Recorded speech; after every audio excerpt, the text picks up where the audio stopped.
साथियों नमस्कार।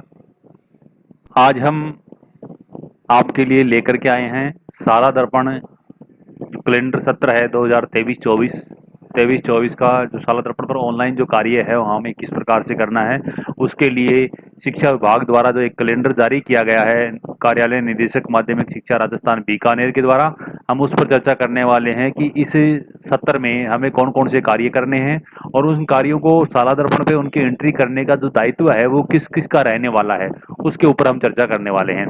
साथियों, आप हमारे चैनल पर नए हैं तो सबसे पहले चैनल को सब्सक्राइब करिए, बेल आइकन दबाएं ताकि आने वाले वीडियो हम वो सबसे पहले आप तक पहुंचें। अब है उसके लिए आवश्यक निर्देश। इसके लिए जो आवश्यक दिशा निर्देश जारी किए गए उसमें है साला दर्पण पोर्टल पर प्रतिदिन प्रतिमा त्रैमासिक किए जाने वाले कार्यों की सूची के अनुसार साला दर्पण पोर्टल को समयबद्ध रूप से अद्यतन किया जाना सुनिश्चित करें। विशेष परिस्थिति में साला दर्पण कैलेंडर में आवश्यकता अनुसार संशोधन किया जा सकेगा। साला दर्पण कैलेंडर में उल्लेखित गतिविधियों के अतिरिक्त विभागीय निर्देशानुसार किए जाने वाले कार्य तत्काल हमें करने हैं। साला दर्पण संस्था प्रधान, साला दर्पण प्रभारी अन्य कार्मिकों के द्वारा समय समय पर साला दर्पण प्रविष्टि की मॉनिटरिंग करेंगे और आवश्यकता अनुसार व विद्यालय में दिए गए प्रभाग के अनुसार साला दर्पण पोर्टल को यथासमय अपडेट किया जाना सुनिश्चित करें। तो साथियों, सबसे पहले यहाँ पर हम बात करने वाले हैं वो साला दर्पण के ऊपर प्रतिदिन किए जाने वाले कार्य। इसमें सबसे पहले होता है स्टाफ डेली अटेंडेंस मॉड्यूल, यानी कार्मिकों की दैनिक उपस्थिति है वो। लीव अप्रूवल, जो छुट्टी हम स्टाफ विंडो के माध्यम से कार्मिक भेजते हैं उनको अप्रूवल करना और उनका निस्तारण करना। और तीसरी जो है स्टूडेंट डेली अटेंडेंस मॉड्यूल में विद्यार्थियों की उपस्थिति। ये जो तीनों कार्य हैं इनके जो करना है वो कार्यालय प्रभारी, ये कार्यालय प्रभारी के द्वारा ये कार्य है वो किए जाने हैं, जिनके पास में कार्यालय का चार्ज है। ये आपके सीनियर स्कूल में कार्यालय का चार्ज दिया हो रहता है और मिडिल जो स्कूल है प्राइमरी विद्यालय है उनके अंदर संस्था प्रधान के पास में ये कार्य रहता है। अब अगला जो हम चर्चा करने वाले हैं वो है साला दर्पण पर प्रतिमाह किए जाने वाले कार्य, जो दिल्ली के आधार पर जो महीने में एक बार जो कार्य करने होते हैं उनके होंगे। तो सबसे पहला है स्टूडेंट मंथली अटेंडेंस, यानी विद्यार्थी की मासिक उपस्थिति की प्रविष्टि। और ये जो कार्य है वो साला दर्पण प्रभारी ऑब्लिक कक्षाध्यापक, यानी कक्षाध्यापक को ही करना है, लेकिन इसमें साला दर्पण प्रभारी भी इसमें कर सकता है। दूसरा है स्टाफ उपस्थिति रजिस्टर व साला दर्पण पोर्टल प्रपत्र 3A लोग स्टाफ डिटेल का मिलान 1 से 5 तारीख के मध्य, ये कार्यालय प्रभारी के द्वारा करना है। डीवार्मिंग इंफॉर्मेशन की प्रविष्टि और monthly chips and blue pink tablet information की प्रविष्टि है साला दर्पण प्रभारी करेंगे दोनों। प्रतिमा आयोजित एसएमसी व एसडीएमसी बैठक की सूचना की प्रविष्टि, ये एसडीएमसी और एसएमसी प्रभारी के द्वारा किया जाना है। और छात्र उपस्थिति रजिस्टर व साला दर्पण प्रपत्र 5 का मिलान प्रतिमा प्रथम सप्ताह में ये कक्षा अध्यापक के द्वारा किया जाना है। साथियों, मैं आपको यहाँ पर प्रपत्र 5 के बारे में कक्षा अध्यापक को एक राय देना सुनिश्चित करूंगी, राय दूंगा कि अपना जो छात्र उपस्थिति जो रजिस्टर है उसको हमें हमेशा साला दर्पण के प्रपत्र 5 के अनुसार रखना है, क्योंकि साला दर्पण पर 5 पर हमारा जितना भी कार्य होता है वो प्रपत्र 5 के अकॉर्डिंग होता है। तो हमारी जो सीक्वेंस है उपस्थिति रजिस्टर की वो प्रपत्र 5 के अकॉर्डिंग हो, तो आपको अपना प्रपत्र हर मंथ में 1 तारीख को प्रपत्र 5 के अकॉर्डिंग ही हमें अपना रजिस्टर मेंटेन करें तो हमें बहुत ज़्यादा सुविधाजनक वो होने वाला है। तो आपको प्रपत्र 5 के अनुसार प्रतिमा आपको नाम लिखने हैं। तो ये हो गई प्रतिमा के आधार पर सूचना। अब है साला दर्पण पर त्रैमासिक की जाने वाली सूचनाएं। यहाँ पर ये जुलाई में, फिर उसके बाद में अक्टूबर, फिर जनवरी और अप्रैल, यानी कि 4 बार जो एंट्री करनी है वो है एसडीएमसी एसएमसी मॉड्यूल में school development and management committee quarterly data entry, इनकी एंट्री करनी है वो एसडीएमसी एसएमसी प्रभारी करेगा। कार्मिकों के प्रपत्र 10 से सेवा पुस्तिका का विवरण अक्षर मिलान कर आवश्यकता अनुसार यदि उनको प्रपत्र 10 में कोई चेंजमेंट करना है तो वो विद्यालय प्रोफाइल का अवलोकन व आवश्यकता अनुसार यदि अपडेट की आवश्यकता तो वो इंफ्रास्ट्रक्चर मॉड्यूल की जांच व सत्यापन आवश्यकता अनुसार अपडेट। और साला दर्पण पर प्रदर्शित पद एवं बजट हेड का आईएफएमएस से मिलान। ये सारे के सारे जो 4 कार्य हैं ये आपको कार्यालय प्रभारी के द्वारा किए जाने हैं और ये त्रैमासिक कार्य हैं, तो यानी कि प्रत्येक 3 माह बाद, यानी जुलाई, अक्टूबर, जनवरी और अप्रैल में करने। अब महीनेवार जो कार्य करने हैं वो हैं, सबसे पहले हम जुलाई माह की बात करेंगे। तो जुलाई महीने के अंदर जो प्रतिमा और त्रैमासिक कार्य किए जाने वाले व संबंधित प्रभारीकरण कर लेंगे। उसके बाद में एसडीएमसी एसएमसी मॉड्यूल की विभिन्न प्रविष्टियों की जांच व अध्ययन यह एसडीएमसी प्रभारी करेगा। New admission entry, student detail edit यानी फॉर्मेट 5 के द्वारा विद्यार्थी से संबंधित सूचना में कोई यानी उसका नाम, पिता का नाम, माता का नाम, जेंडर, उसके बाद कैटेगरी, डेट ऑफ बर्थ, लिंग, इनमें यदि कोई परिवर्तन करना है तो वो आपके कक्षाध्यापक करेगा या शाला दर्पण प्रभारी के द्वारा इसको किया जाना है। न्यू एडिशन एंट्री है वो भी कक्षाध्यापक के या शाला दर्पण प्रभारी के द्वारा प्रत्येक कक्षा के विद्यार्थियों के परीक्षा परिणाम की जांच व उपस्थिति रजिस्ट्री के अनुसार प्रत्येक कक्षा के विद्यार्थियों का मिलान करना। अब विद्यार्थी मॉड्यूल में निम्नलिखित सब मॉड्यूल की प्रविष्टि करना, जैसे कि सेक्शन अलॉटमेंट करना है जुलाई में, मीडियम अलॉटमेंट करना है, class section wise roll number की एंट्री करनी है, ऑप्शनल सब्जेक्ट है उसका जो चयन करना है, थर्ड लैंग्वेज का चयन करना है, आधार व जन आधार की एंट्री करनी है और स्टूडेंट डिटेल यानी कि फॉर्मेट प्रपत्र 9 है वो हमें भरना है। ये कार्य भी कक्षा अध्यापक के द्वारा या शाला दर्पण प्रभारी के द्वारा ये कार्य किया जाना है। इसके बाद में आगे का जो कार्य है वो है प्रपत्र 9 प्रवेशित यानी एनएसओ विद्यार्थियों का शाला दर्पण पर विवरण दर्ज करना, प्रपत्र 7 ए और प्रपत्र 9 की पूर्तिता पूर्व में छात्रों के द्वारा प्रपत्र 9 बिंदु संख्या 7 की इंपोर्टेंट इंफॉर्मेशन को अपडेट करना, ये कक्षाध्यापक व शाला दर्पण प्रभारी के द्वारा करना है। फ्री टेक्स्ट बुक या वर्कबुक मॉड्यूल की प्रविष्टि ये निःशुल्क पाठ्य पुस्तक प्रभारी करेगा। पूरक परीक्षा के परिणाम की प्रविष्टि व प्रमाण पत्र जनरेट करना ये स्थानीय परीक्षा प्रभारी करेगा। विभिन्न छात्रवृत्ति योजनाओं एवं पात्र विद्यार्थियों की छात्रवृत्ति मॉड्यूल की प्रविष्टि ये आपका छात्रवृत्ति प्रभारी करेगा। कक्षाध्यापक व विषयाध्यापक की मैपिंग ये कार्यालय प्रभारी करेगा और निःशुल्क साइकिल वितरण व ट्रांसपोर्ट वाउचर संबंधी प्रविष्टियों की जांच व अपडेट करना यह आपका कक्षाध्यापक व निःशुल्क साइकिल वितरण ट्रांसपोर्ट वाउचर प्रभारी ये करेगा।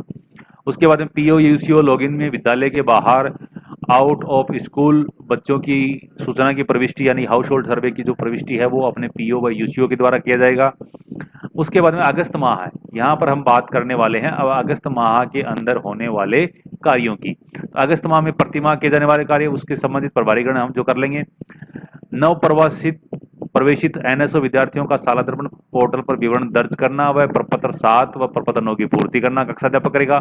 छात्रवृत्ति योजना हेतु पात्र विद्यार्थियों का छात्रवृत्ति मॉड्यूल से प्रविष्टि छात्रवृत्ति प्रभारी करेगा। विद्यार्थियों को रोल नंबर व प्रथम प्राप्त के प्राप्तांकों की प्रविष्टि ये स्थानीय परीक्षा प्रभारी करेगा। निःशुल्क साइकिल वितरण व ट्रांसपोर्ट वाउचर संबंधी प्रविष्टि की जांच ये अपने कक्षाध्यापक व निःशुल्क साइकिल वितरण व ट्रांसपोर्ट वाउचर प्रभारी। फ्री टेक्स्ट बुक व पुस्तकों का वितरण व प्रविष्टि की जांच व अतिरिक्त मांग ये कौन करेगा? निःशुल्क पाठ्य पुस्तक प्रभारी। बेसलाइन आकलन यानी आरकेएसएमबीकी की प्रविष्टि ये कौन करेगा? संबंधित प्रभारी। अब उसके बाद में अब अपने बात करेंगे सितंबर माह की। इसमें प्रतिमाह किए जाने वाले कार्य अब संबंधित उनके प्रभाग जिनको आवंटित किए गए वो छात्रवृत्ति की मॉड्यूल की छात्रवृत्ति प्रभारी। बोर्ड परीक्षा आवेदन पत्र तैयारी हेतु विद्यार्थियों के डाटा का एसआर रजिस्टर से मिलान करना यानी बोर्ड फॉर्म जो हम भरेंगे उनके जो डाटा है मिलान करने वाला है बोर्ड परीक्षा प्रभारी। और फ्री टेक्स्ट बुक और जो अपने उनकी मांग और प्रविष्टि ये निःशुल्क पाठ्य पुस्तक प्रभारी। S7 और RKSMB के फर्स्ट की प्रविष्टि इस बार भी RKSMB के होने वाला है और जो S7 है उनकी जो दोनों की एंट्री है वो संबंधित प्रभारी या कक्षाध्यापक करने वाला है। ये अपने हो जाएगा सितंबर का कार्य। उसके बाद में अक्टूबर में वही जो प्रतिमास किए जाने वाले कार्य तो वही करेंगे और निःशुल्क पाठ्य पुस्तक का कार्य निःशुल्क पाठ्य पुस्तक प्रभारी करेगा। द्वितीय वर्ग के अंकों की रिजल्ट मॉड्यूल में प्रविष्टि स्थानीय परीक्षा का प्रभारी या फिर कक्षा अध्यापक के द्वारा ये कार्य किया जाना है। रोल नंबर आवंटन का कार्य परीक्षा प्रभारी करेगा लेकिन इसमें द्वितीय वर्ग के अंकों की प्रविष्टि या परीक्षा प्रभारी भी कर सकता है और कक्षा अध्यापक कर सकता है। होलिस्टिक रिपोर्ट कार्ड डाउनलोड करना व पीटीएम की प्रविष्टि करना ये संबंधित प्रभारी करेगा। उसके बाद में नवंबर का जो कार्य है उसमें है प्रतिमा किए जाने वाले कार्य संबंधित प्रभारीकरण। दिसंबर के अंदर जो कार्य हैं वो है प्रतिमा किए जाने वाले कार्य प्रभारीकरण। अर्धवार्षिक परीक्षा के अंकों की प्रविष्टि हैं वो अपने स्थानीय परीक्षा प्रभारी करेगा। ये दिसंबर के जो कार्य हो गए। उसके बाद में जनवरी माह के जो कार्य हैं उनकी हम चर्चा करने वाले हैं। तो इसमें प्रतिमा और त्रैमासिक जो कार्य हैं वो उनके संबंधित प्रभारीकरण करेंगे। विद्यालय प्रोफाइल अवलोकन व उसकी आवश्यकता अनुसार अपडेट ये कार्यालय प्रभारी करेगा। अर्धवार्षिक अंकों की प्रविष्टि यदि रह गई है तो वो कक्षा अध्यापक के द्वारा करना है। एसडीएमसी एसएमसी मॉड्यूल की प्रविष्टियों की जांच व उसको अपडेट करना ये एसएमसी व एसडीएमसी प्रभारी करेगा। और जनवरी में चूंकि एसए 2 भी हो जाएगा और आरकेएसएमबीके 2 भी होगा, तो एसए 2 और आरकेएसएमबीके 2 व होलिस्टिक रिपोर्ट कार्ड डाउनलोड करना और पीटीएम की प्रविष्टि ये संबंधित प्रभारी व कक्षा अध्यापक की दोनों ही मिलकर के ये कार्य करेंगे। अब उसके बाद में आगे आएगा फरवरी का कार्य। इसमें जो हमेशा प्रतिमाह के जो कार्य आएंगे, तो इसके अंदर संबंधित प्रभारीगण बोर्ड परीक्षा के सत्रांकों की प्रविष्टि फरवरी के अंदर जो होगी वो कौन करेगा, बोर्ड परीक्षा प्रभारी कर देगा। उसके बाद में तृतीय परक के अंकों को रिजेक्ट मॉड्यूल में एंट्री इसका करेगा वो स्थानीय परीक्षा प्रभारी व कक्षाध्यापक। Teacher examiner data mapping module ये कार्यालय प्रभारी करेगा। ये मार्च के बाद में करने वाला कार्य है। प्रतिमा वाले वो वैसे ही होंगे, teacher examiner data mapping module प्रविष्टि कार्यालय प्रभारी। और उसके बाद में बोर्ड परीक्षा से पूर्व एसए 3 व आरकेएसएमबीके 3 की प्रविष्टि होलिस्टिक रिपोर्ट का डाउनलोड करना, पीटीएम की प्रविष्टि ये संबंधित प्रभारी व कक्षाध्यापक करेगा। अब है अप्रैल माह में। अप्रैल माह के अंदर प्रतिमाह त्रैमासिक किए जाने वाले कार्य संबंधित प्रभारीगण करेगा। वार्षिक परीक्षा के अंकों की फीडिंग वही कौन करेगा, स्थानीय परीक्षा प्रभारी व कक्षाध्यापक। वार्षिक परीक्षा परिणाम हेतु ग्रीन शीट लॉक करना, विद्यार्थियों का अंक तालिका साला दर्पण से डाउनलोड करना, ये दोनों कार्य भी कक्षा अध्यापक और परीक्षा प्रभारी करेगा। उसके बाद में इसमें आ जाएगा पूरक परीक्षा परिणाम के अंकों की प्रविष्टि व स्थानीय बोर्ड परीक्षा प्रभारी ये आपने माई करेंगे। और स्थानीय परीक्षा परिणाम की जांच व नियमानुसार कक्षा उन्नति करे जाना ये परीक्षा प्रभारी करेगा। जून में प्रतिमाह किए जाने वाले कार्य बोर्ड परीक्षा परिणाम की जांच व नियमानुसार कक्षोन्नति किया जाएगा। और पीओ व यूसीओ लॉगिन से बाहर के आउट ऑफ स्कूल बच्चों की प्रविष्टि हो पीओ यूसीओ के द्वारा। अब है साला दर्पण पर नियमित रूप से किए जाने वाले कार्य। सबसे पहला है टीसी। तो TC character certificate, study certificate, NSO certificate vocational education के लिए, और प्रपत्र 7A और 7A इनकी जो एंट्री है ये सारे कार्य कौन करने वाला है, जो नियमित बीच बीच में होते रहते हैं। क्योंकि टीसी, चरित्र प्रमाण पत्र, स्टडी सर्टिफिकेट ये कभी भी लेने आ सकते हैं, तो ये कार्य कक्षाध्यापक को करना है। और विद्यार्थियों के आधार और जनाधार अपडेट करना, उनका प्रमाणीकरण करने का कार्य है वो कौन करेगा, कक्षाध्यापक ही करेगा। तो इस प्रकार से ये अपना कैलेंडर है वो साला दर्पण कैलेंडर के अनुसार ये कार्य करना है। उसके बाद में एक कार्य आएगा ऑन डिमांड किए जाने वाले कार्य, गरिमा पेटी एंट्री, उड़ान, student health checkup entry, gender audit detail entry, sports MDM ये कार्यालय प्रभारी के द्वारा ही किए जाने हैं। यहाँ पर एमडीएम की महत्वपूर्ण बात है, एमडीएम की जो साला दर्पण पर एंट्री है वो कार्यालय प्रभारी के द्वारा करनी है। नोट नीचे जो दिया हुआ है नोट है वो है समस्त संस्था प्रधान ये निर्देशित किया जाता है किया जाता है कि आदेश के मैं नहीं कर रहा हूँ, ये आदेश के अनुसार जो निदेशक माध्यमिक शिक्षा के अनुसार है कि सत्र 2022 देश के कक्षोन्नति सहित समस्त लंबित कार्य दिनांक 28 जून 2000 तक पूर्ण किया जाना सुनिश्चित करावें। समस्त संस्था प्रधान किसी कार्मिक स्थानांतरण, पदोन्नति, सेवा समाप्ति, अधिवार्षिक की आयु पूर्ण करने व अन्य विभाग में चयन होने पर त्यागपत्र, सेवा समाप्ति व अन्य कारणों से विभाग छोड़कर जाने की स्थिति में प्राप्त आदेशों को तत्काल पालना करते हुए प्रपत्र 10 में अपडेट करावें। धन्यवाद साथियों। इस प्रकार आप जो साला दर्पण कैलेंडर उसकी पूरे वर्ष भर इसकी आप प्रविष्टि है वो कर सकते हैं। साथियों आपको हमारा वीडियो कैसा लगा आप हमें कमेंट जरूर करिए। किसी भी प्रकार की कोई समस्या हो तो आप हमारे डिस्क्रिप्शन बॉक्स के अंदर हमारे यूट्यूब चैनल के एक व्हाट्सएप ग्रुप बना हुआ है, उस व्हाट्सएप ग्रुप में आप उससे लिंक पर जाकर के ऐड हो सकते हैं। वहाँ पर आपको मेरे नंबर मिलेंगे, आप उसमें आप पूछ सकते हैं। आपको कोई भी परेशानी हो आपका समाधान करने की हम पूरी कोशिश करेंगे। साथियों आप हमारे वीडियो को ज़्यादा से ज़्यादा शेयर करने का कष्ट भी करेंगे कि ज़्यादा से ज़्यादा लोग इससे लाभान्वित हो सकें। धन्यवाद साथियों।